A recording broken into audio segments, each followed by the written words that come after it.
Senators, you know, inflation is coming down. Let me ask you about some of what we've heard here. 25% higher, Kristen, than it was when Donald Trump left the Oval Office. Do Americans, let me ask you about some of what we've heard in the U.S. feel this week. like inflation is a solved problem, then maybe they should vote for Kamala Harris. If you feel like the price of groceries, if you feel like the price of housing is too high, if you feel like inflation is not over, then Donald Trump is your man. Right.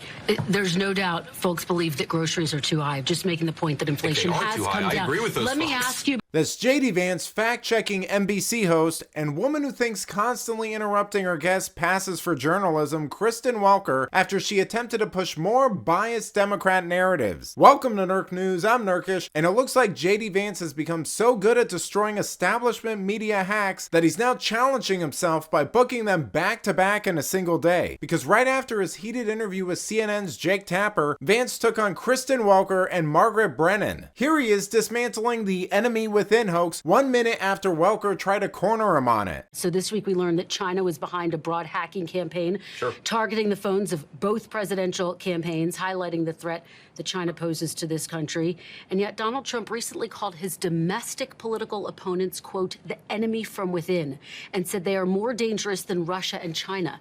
Do you believe that people like Adam Schiff and Nancy Pelosi are more dangerous than Russia and China? Well, I think what Donald Trump said is that those folks pose a greater threat to United States' peace and security because America is strong enough to stand up to any foreign adversary. Do you agree with him? They pose a larger threat to the United States than Russia and China? What he said, and I do agree with this, what he said is that the biggest threat we have in our country, it's not a foreign adversary because we can handle these guys. We can handle foreign conflicts. We can handle, look, under Nancy Pelosi's long life in public leadership, the United States has gone from the preeminent industrial power of the world to second next to China.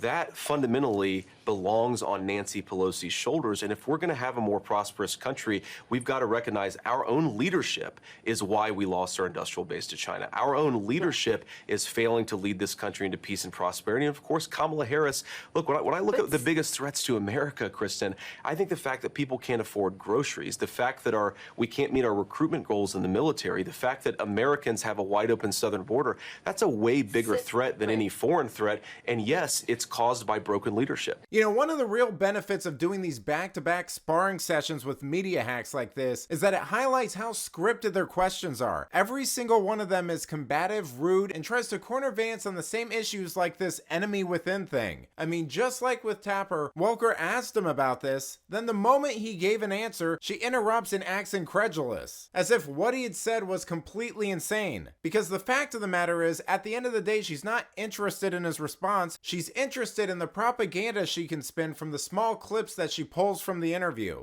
We can condemn Russia's invasion of Ukraine, and I have, and of course the president has, but we also need to engage in some smart diplomacy if we're ever going to get out of the mess that Kamala Harris has left us in and get back to a posture of peace. And of course, Donald Trump was president for 4 years while Russia was essentially invading Crimea. Why didn't he kick him out when he had the chance? He had 4 years. Oh, I think that's a misunderstanding of the history, Chris. I look at that much differently. There First was of all, fighting going on. We had Russia invade another country, a sovereign nation, during Obama. We had Russia invade a sovereign nation during Bush's term.